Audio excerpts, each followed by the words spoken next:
Hi there, and good day to you all. We're just going to keep this discussion very brief. This is something I wanted to add to my weather manipulation video and or harassment video. It's something really brief, okay, that I didn't mention in the last video that needs to be mentioned because it's important. So we'll just get to it here. We've got, basically it's like this. Okay, so in order to move the storm along, as I said before, they're using electromagnetic waves, most likely like microwaves almost, to heat the atmosphere.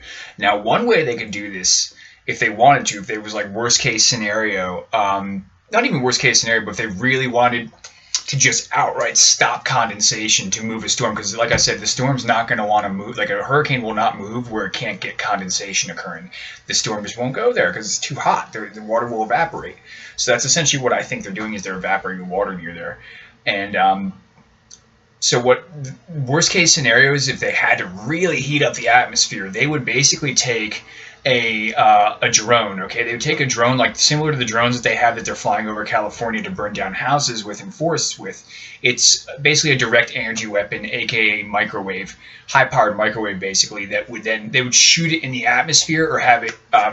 It could be a special one that disperses over a large area really quickly, but that can't be possible because it's only directed. But if they had to, they could shoot it with they could shoot the atmosphere or the dome even with a direct energy weapon. But the better thing to do would be to fly the drone really, really high. Well, this isn't better, but this is a possible scenario, considering they can fly drones really high if they want to. They have really high altitude drones. So the other thing they could do is something that is definitely a good possibility, is that this is the worst case scenario if they can't get the storm directed with, let's say, Gwen towers, cell towers, cell phone towers in general, let's say, and also NORAD, NEXRAD kind of thing, Doppler. If they can't move it with these waves in the air, okay, if they can't move it by heating the atmosphere with those things, by bouncing microwaves off because essentially to move it, what I think they're doing is they're bouncing all these waves, these microwaves, off the dome and hitting the atmosphere below, which the storm then won't move there, essentially, okay?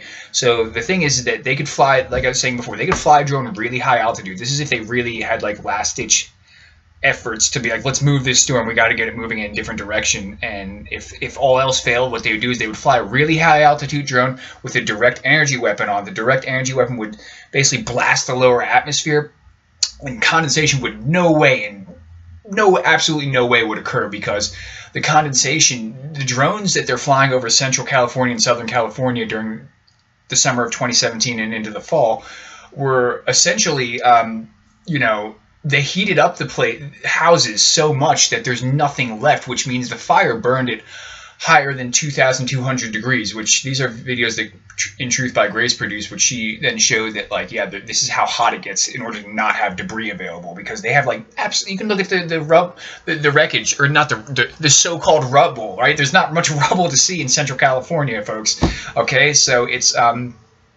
basically, it burns so hot that it melted everything. That's kind of what if you wanted to get rid of condensation too, you could do that the same thing. Only you fly this thing really high altitude, it would come down on the upper atmosphere and it would just outright end all condensation. The storm would then move into another direction, essentially.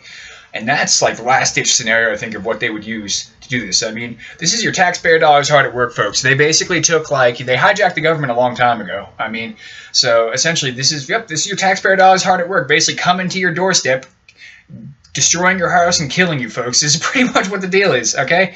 So like it or not, this is what it is.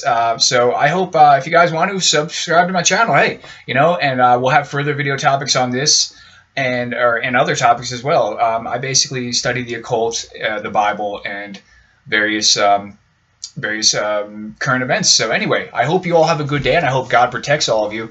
And I'll pray for you guys in my prayers. I say in general at night, every night, that may God protect all the people I love, and myself.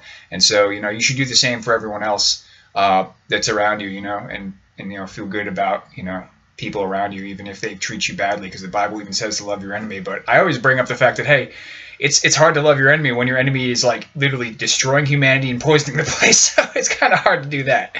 So anyway, with that being said, I hope you guys have a good day, and God bless, all right?